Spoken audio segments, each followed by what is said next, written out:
L'actualité africaine comme vous ne l'avez jamais vue. Des analyses percutantes et des reportages exclusifs. N'oubliez pas de vous abonner pour ne rien manquer. Abonne-toi et active la cloche de notification pour ne rien manquer de l'actualité africaine. Destination le Burkina Faso, accusé de crime. Le rapport de Human Rights Watch est-il crédible? Je vous propose de regarder une vidéo et puis on revient. Le gouvernement du Burkina Faso a rejeté dimanche le rapport publié par l'ONG Human Rights Watch le 2 avril 2026 sur la situation des droits humains dans le pays, le qualifiant de faux rapport rempli d'allégations infondées. Selon le porte-parole Gilbert Ouedraogo, le document chercherait à diaboliser les forces combattantes burkinabées et à nuire à la souveraineté nationale. Le gouvernement réaffirme que la lutte contre le terrorisme reste une priorité nationale, conduite dans le strict respect des lois et des engagements internationaux en matière de droits humains. De retour, mesdames et messieurs, sur le plateau. Le Burkina Faso est aujourd'hui au cœur d'une nouvelle tempête internationale. Début avril 2026, Human Rights Watch publie un rapport explosif. L'ONG accuse les forces burkinabées et les volontaires pour la défense de la patrie, VDP, d'être impliqués dans des massacres de civils évoquant des crimes de guerre, voire des crimes contre l'humanité. Une accusation extrêmement grave dans un pays déjà plongé dans une guerre contre le terrorisme. Mais la réponse de Ouagadougou a été immédiate, violente et frontale. Le régime du capitaine Ibrahim Traoré parle de mensonges, de manipulations et accuse même certaines ONG d'être des instruments au service d'intérêts étrangers. Alors une question s'impose, mesdames et messieurs, sommes-nous face à une alerte légitime sur des violations graves ou à une bataille politique et stratégique autour du narratif du Sahel? Voilà, les questions sont posées, les sujets sont posés. Alors oui, un rapport qui choque, on peut le dire ici sur le plateau, de l'Afrique dans tous ses états, donc qui choque l'opinion publique. Mais concrètement, sur quoi se base Human Rights Watch pour donc formuler donc notamment ces différents éléments et notamment au vu de tous? Alors moi je pense qu'il se base aussi pas mal sur des témoignages. J'ai pu voir des vidéos notamment de personnes qui appartiennent au peuple Peul, si je ne dis pas de bêtises, et qui témoignaient de certaines exactions qui ont été commises à l'encontre des leurs. C'est souvent des cas un peu épineux et on sait que le Burkina Faso est dans les feux des projecteurs de ceux qui ne sont pas contents que l'AES existe. Donc c'est un cas assez épineux, mais je pense qu'il n'y a pas de fumée sans feu. Donc je pense qu'avant de pouvoir diaboliser et puis sanctifier les autres, il faut, je pense, creuser un peu plus et puis essayer de chercher le vrai et le faux. Alors effectivement, donc plusieurs témoignages ont été recueillis. Donc apparemment, donc les éléments ont été recueillis donc à distance. Donc c'est vrai que ça pose pas mal de questions concernant la façon dont les informations ont été récoltées. Baba, je vous pose la même question. Selon vous, est-ce qu'on peut tout simplement pas, en tout cas, valider un rapport qui a été fait sur des témoignages recueillis à distance? Après, en fait, c'est surtout ça qui est, heureusement d'ailleurs qu'ils l'écrivent, qu'ils disent que ça a été fait par téléphone. Il y a cette transparence-là, voilà, par téléphone. Donc, ils n'étaient pas sur le terrain. Donc déjà, en termes de fiabilité, on peut mettre ça de côté. Deuxièmement, Human Rights Watch, il n'y a même pas eu de contradictoire. Généralement, on dépose un rapport au niveau des deux. L'État peut apporter, je veux dire, des éléments. Par exemple, il y a un élément que, lorsqu'on écoute, on a écouté la dernière fois le capitaine Ibrahim Traoré, il disait qu'au début aussi, on se rappelle quand les terroristes, parce que d'ailleurs ils ne disent pas terroristes, ils disent groupe islamiste ou groupe djihadiste plutôt que terroristes. Lorsque les terroristes, on se souvient que sachant que c'est 2023-2025 leur rapport, 2023 on se rappelle au niveau médiatique, attaque à Djibouti, attaque ici, et que les terroristes ont pris telle base ou tel camp, récupéré le matériel militaire. Et si vous écoutez bien le président Traoré, il disait, mais il y a des terroristes aussi qui récupéraient nos tenues et qui pouvaient utiliser ça effectivement pour faire des exactions. Il suffisait juste à Human Rights, s'ils avaient une collaboration ou alors fait quelque chose de très, je veux dire, pointu, scientifique, ou aller voir la contradiction, ils auraient pu avoir ce type d'éléments. Et autre part, moi ce qui me gêne, c'est on est dans une guerre asymétrique en fait. Comment on peut parler des terroristes comme une autre armée en fait? Ils vous disent les terroristes ont tel nombre d'incidents, je crois 23 incidents. L'armée burkinabé 37 ou 57. Et c'est là où je me suis dit, mais en fait, c'est presque commandité, c'est presque fait dans une certaine orientation. Et au-delà du narratif, moi, ce qui m'a encore plus choqué, c'est le fait que quand on dit le monde entier, Human Rights Watch, ils l'ont fait, leur rapport sur le Mali, ils ont fait leur rapport sur Gaza, etc. Généralement, les gens l'utilisent en disant selon le rapport de tel, mais c'est jamais Human Rights Watch qui est mis. Et là, cette fois-ci, la campagne médiatique, surtout occidentale, qui met en avant Human Rights Watch, c'est là aussi je me suis dit, tiens, on dirait qu'ils attendaient que ça pour y aller. Donc pour moi... C'est quoi, ça serait un rapport commandé selon vous? Tout simplement. Rapport commandé, en tout cas pas rigoureux. Donc, quoi ça, on va rentrer dans le vif du sujet dans un instant. Je pose la même question à Dr Camara. Donc effectivement, plus de 450 témoignages recueillis, selon les dires, recoupement avec des images satellites, des vidéos, des documents locaux, analyse sur plusieurs mois et mise en cause donc aussi bien de l'armée, des VDP.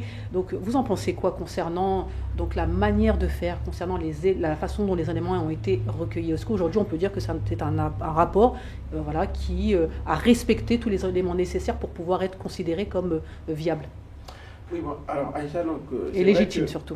C'est vrai qu'en général, quand il y a des enquêtes de terrain, donc pour voir à quel moment et à quel endroit il y a eu des violations de droits de l'homme, souvent les enquêteurs ont la possibilité eux-mêmes d'être sur le terrain, de recouper les informations, de voir si ce qui est avancé ici et là, c'est pas de la manipulation, pardon.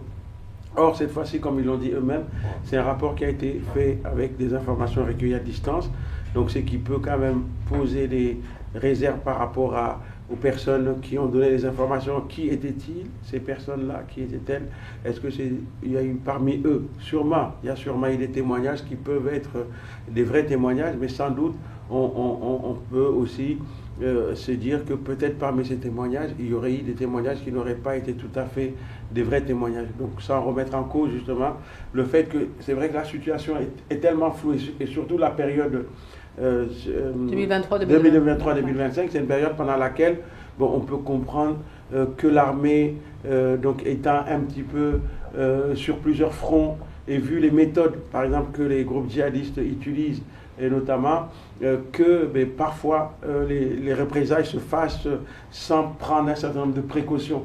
Et ça peut donner peut-être parfois le sentiment que l'armée ne respecterait pas, ne prendrait pas assez de précautions et qu'il y a des victimes collatérales. Donc ça, c'est un premier aspect. Le deuxième aspect, c'est que c'est vrai, comme le capitaine lui-même l'a reconnu lors de sa prise de parole, donc les volontaires, donc ce qu'on appelle les ADP, donc il a dit qu'un certain nombre d'entre eux donc, avaient fait des bavures, et lorsque ça a été avéré, ils ont été sanctionnés. Et donc c'est des gens qui ont besoin d'être davantage formés, donc pour pouvoir justement assurer leur mission de soutien donc à la protection des populations, donc à l'armée pour protéger les populations. Donc il faut pas oublier ce contexte-là. Moi, je pense que c'est plutôt ce contexte-là, un contexte dans lequel il y a donc des volontaires qui étaient là sur le terrain, qui n'étaient pas peut-être forcément bien formés, qui auraient pu, dans leur façon de procéder, parfois faire des victimes collatérales. Alors, un troisième élément pour ne pas monopoliser la parole, c'est aussi le fait qu'on sait que les djihadistes aussi, comme on dit, prennent aussi, comme l'a dit le capitaine, ils prennent parfois les tenues de l'armée, donc ils se font passer pour l'armée officielle pour faire justement des exactions qui, dans le cadre de leur propagande, on mettrait sur le dos de l'armée. Donc c'est vrai que les conditions ne sont pas... à prendre en compte, effectivement. Donc je me retourne vers vous, Monsieur Dos Santos. Donc on va parler de la posture de Human Rights Watch et surtout l'objectif. Donc Baba l'a mentionné en amont en disant que peut-être que discuter, alerter, collaborer avec l'État en question aurait peut-être changé un peu la situation, parce qu'on a l'impression que le Burkina Faso a appris cela sur le tas comme le monde entier. Exactement. Et donc, est-ce que la posture de Human Rights ne peut pas poser de questions?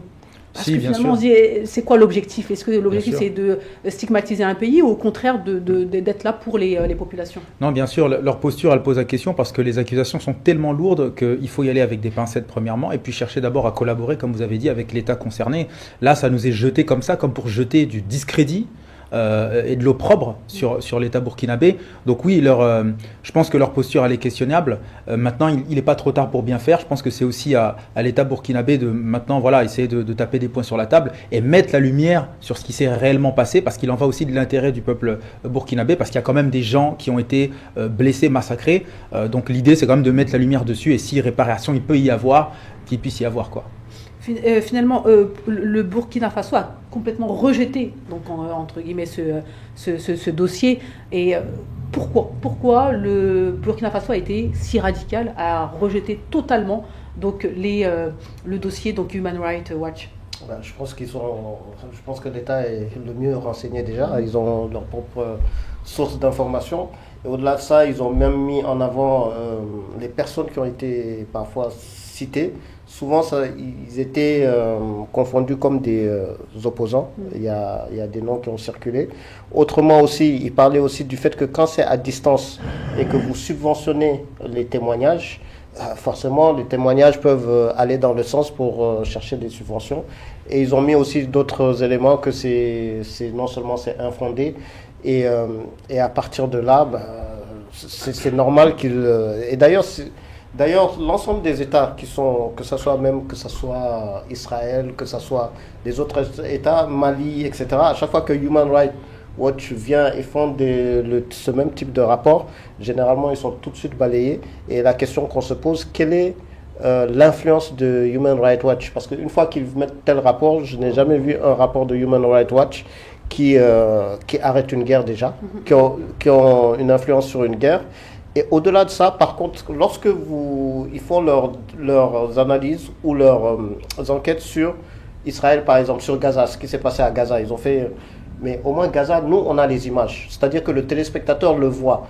Ils ont des sources sur place sur le terrain, que ce soit des journalistes indépendants, la Croix-Rouge qui se trouve là-bas, et même leurs propres sources. Et à chaque fois même, le travail même est facile, c'est transparent, parce qu'on a par exemple des hôpitaux où ils vont vous dire tel nombre d'enfants qui sont venus ici. On voit aussi, donc c'est visible. Alors que dans le cas du Burkina, moi, j'ai pas vu les images. Je ne nie pas qu'il y ait eu comment on va dire, des victimes collatérales, mais là, ça sort tout d'un coup comme ça. Le timing, je m'interroge du timing, et pour moi, ça fait partie effectivement de ce que le capitaine parlait de l'hiver noir et de la déstabilisation, tout simplement. Le rapport a été fermement rejeté par le président de la République donc, du Burkina Faso. On parlait tout à l'heure d'éventuels retours, à savoir peut-être une collaboration, de remettre un peu les choses à plat et se dire que Human Rights Watch va revenir vers le Burkina Faso pour expliquer. Est-ce que même cela est possible? La façon dont le capitaine Ibrahim Traoré a dénoncé ce rapport, est-ce qu'une collaboration est même possible? On parle même de rejeter les ONG et qui considèrent comme étant un instrument des intérêts internationaux. Oui, c'est vrai que le contexte burkinabé aujourd'hui, c'est donc cette suspicion déjà qu'on a vis-à-vis des ONG, d'un certain nombre d'ONG ou même d'associations nationales qui seraient considérées en tout cas du point de vue des autorités burkinabées comme étant des espèces d'agences donc au service de l'impérialisme. Donc j'utilise la terminologie indiquée. Donc ce qui fait que cette suspicion fait que... Et d'ailleurs, peut-être qu'on peut comprendre le fait que peut-être que sur cette base-là, cette organisation a peut-être un petit peu, on va dire, tiré sur le trait pour justement provoquer donc une espèce de rapport de force avec les autorités burkinabées, sachant que ce rapport-là va justement les pousser donc à réagir et justement à mettre cette question des exactions de l'armée donc sur le devant de la scène. Donc ça peut être aussi une stratégie donc qui vise justement à susciter le débat avec les autorités burkinabées, mais les autorités burkinabées, elles n'ont aucune confiance aux ONG parce qu'elles partent de l'hypothèse que toutes ces ONG sont déjà défavorables donc, à ce régime et qu'ils sont instrumentalisés au même titre que d'autres forces. D'ailleurs, la société civile de façon générale aujourd'hui au Burkina se sent un petit peu écartée parce que cette ONG, cette société civile, donc elle a beaucoup fonctionné. Donc toutes ces organisations-là, y compris des associations nationales, ont beaucoup fonctionné avec des financements internationaux. Moi, pour avoir travaillé par exemple sur les questions de santé publique dans tous ces pays, en particulier donc dans les pays de l'Afrique francophone au Burkina, c'est vrai qu'on est surpris de voir donc à quel point tous ces systèmes-là sont complètement sous perfusion de l'aide étrangère.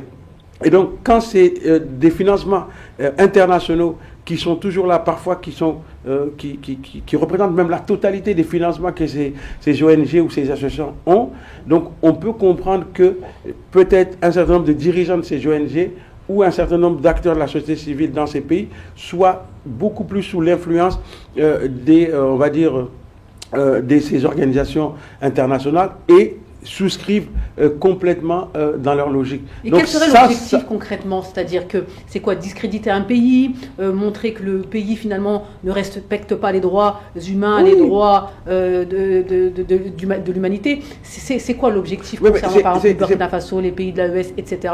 Alors c'est participer de cette campagne. Donc je pense qu'il y a peut-être un décalage, puisqu'on voit bien qu'au niveau d'un certain nombre de gouvernements aujourd'hui, on a un petit peu révisé la stratégie qui était avant une stratégie frontale de dénonciation, de diabolisation de ces régimes dans les pays de l'AES, et que les ONG sont peut-être encore en décalage. C'est-à-dire qu'eux, elles n'ont peut-être pas encore intégré le fait qu'il faut peut-être être dans une démarche de conciliation avec ces autorités, sûrement les appuyer dans leur volonté non seulement de lutter contre le terrorisme, mais que cela se fasse donc en protégeant au mieux les populations, en faisant en sorte que les victimes collatérales... Mais c'est pas ça le rôle en principe? C'est a priori, ça va être qui devrait être mis en avant, à savoir, attention, il se passe quelque chose, vous en pensez quoi? Vous êtes sur le terrain, est-ce que vous pouvez valider ou pas? Exactement. Qu'est-ce qu'on peut faire? Comment on peut vous accompagner? Comment on peut rectifier le tir? Comment on peut améliorer la situation des populations? Aujourd'hui, cette ONG aurait dû dire à l'État burkinabé, nous, donc déjà quand on fait le pré-rapport en disant, voilà, on a fait des enquêtes et voilà, on a un certain nombre de témoignages qui nous ont fait, on aimerait bien savoir quels sont les éléments que vous pouvez nous apporter pour mieux éclairer notre rapport. Donc si cette démarche n'a pas été faite, donc en fait, c'est un rapport qui a été fait à charge contre l'État burkinabé et il est tout à fait légitime que cet État-là puisse réagir de la sorte. Et surtout que si cet État, et aujourd'hui ces autorités-là se disent que tout cela participe de ce mouvement général de diabolisation et de discrédit, comment on appelle ça, de montrer une mauvaise image des autorités burkinabées. Stéphane, je me retourne vers vous. C'est vrai que c'est important d'avoir ce type d'organisation, peut-être pas celle-ci, mais en tout cas ce type d'organisation qui met en exergue dans certains pays s'il y a effectivement des problèmes concernant les droits humains. C'est-à-dire que même si aujourd'hui on peut remettre en question donc certaines pratiques, mais néanmoins c'est important que les populations puissent être protégées et puissent être surtout, on puisse porter leur voix. Ça, on ne dit pas le contraire ici sur le plateau de l'Afrique dans tous ces états. C'est très très important. La question, encore une fois, on l'a dit à plusieurs reprises, c'est la méthode effectuée. Est-ce que l'objectif, c'est d'invectiver, de pointer du doigt un État ou plutôt de collaborer? Attention, on a eu des témoignages, on n'est pas sur le terrain, mais on a eu ça comme information. Est-ce que vous pouvez vérifier? On parle de collaboration là, on parle et dans l'intérêt, encore une fois, des populations. C'est ça qu'on attend d'une ONG, mais malheureusement, cela a entaché donc finalement les images des ONG, notamment internationales. Exactement, non, comme vous avez dit, cher Aïssatou, l'idée principale c'est ça, c'est qu'il y ait une collaboration entre ces ONG-là et l'État, qu'il y ait un pré-rapport qui soit fait et qu'on puisse alerter sur les différentes situations et comment éradiquer le mal avant que ça devienne trop grave. Là, c'est pas ce qui a été fait dans le cas du Burkina Faso, mais moi, si je pouvais conseiller en tout cas l'État du Burkina, c'est de faire preuve cette fois-ci de ne pas réagir de manière militaire, mais avec beaucoup de sagesse et de hauteur de diplomatie. D'essayer de leur tendre la main pour essayer d'ensemble de tirer le faux et de ne garder que le vrai. Parce que vous voyez, ce rejet total de cette ONG-là, ça pourrait être perçu comme c'est vrai et maintenant ils essaient de camoufler la vérité. Vous en pensez quoi, Babadeb? Cette façon-là éventuellement de... Mais s'ils étaient, je veux dire, à la limite, s'ils avaient fait les choses de manière, on va dire, acceptable.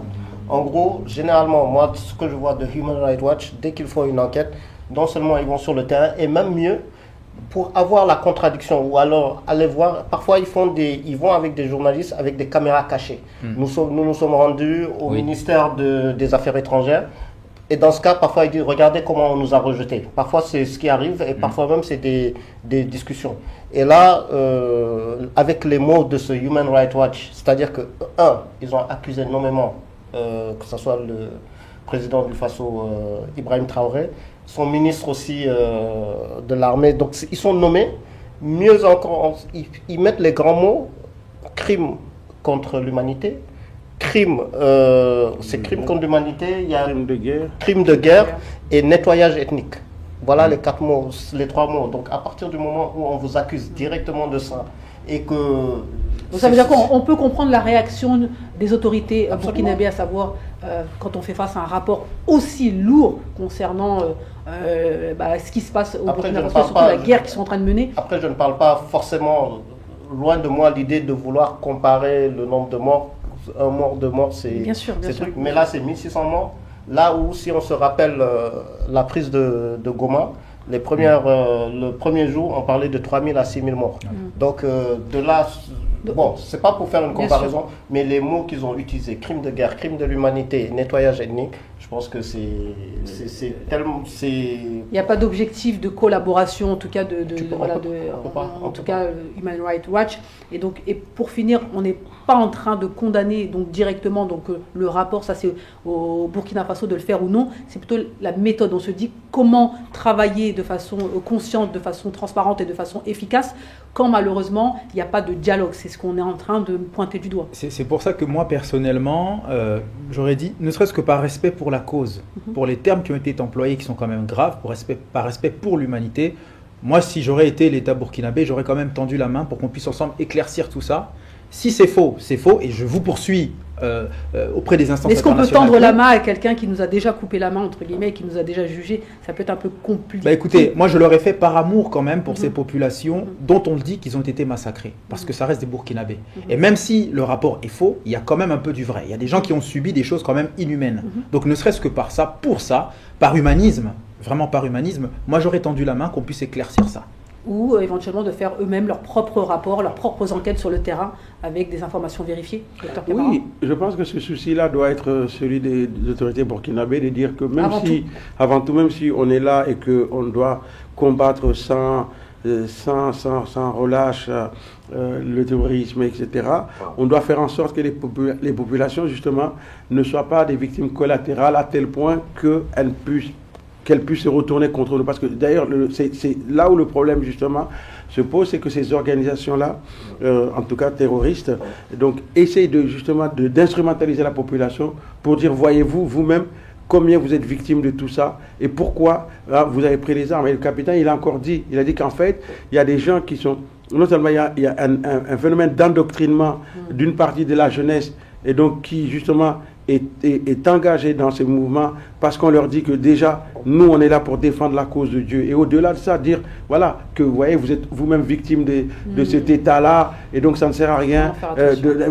Donc ça, c'est vraiment important qu'eux-mêmes ils mettent en place soit des dispositifs ou des mécanismes pour mieux contrôler l'action des militaires et aussi même, notamment pour mieux encadrer, et ça je pense que c'est quelque chose ils s'apprêtent à prendre ce type de mesures, mieux encadrer par exemple l'action des ADP, c'est ça?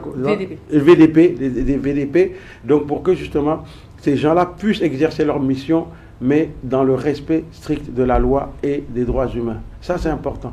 Bien sûr, d'avoir quand même un contrôle entre guillemets. Voilà. Je pense qu'il en a parlé, le capitaine Ibrahim Traoré, lors de son allocution, en disant que effectivement il y avait eu des constats et que ça a été entre guillemets géré de la meilleure manière pour éviter que ça puisse se reproduire. Ouais. Moi, je suis totalement d'accord avec le professeur.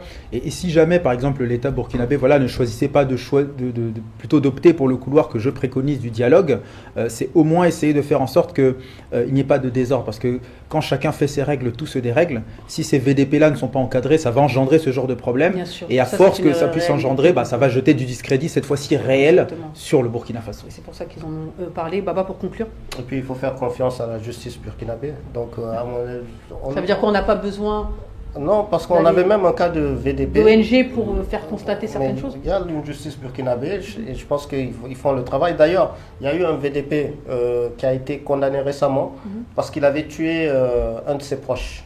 Or, il aurait pu dire que c'était un ennemi. Et là, on l'a condamné tout simplement. Je pense qu'il faut faire confiance à la justice burkinabé. Merci de nous rejoindre sur Débat Afrique. Votre participation compte, alors n'hésitez pas à vous abonner et à commenter.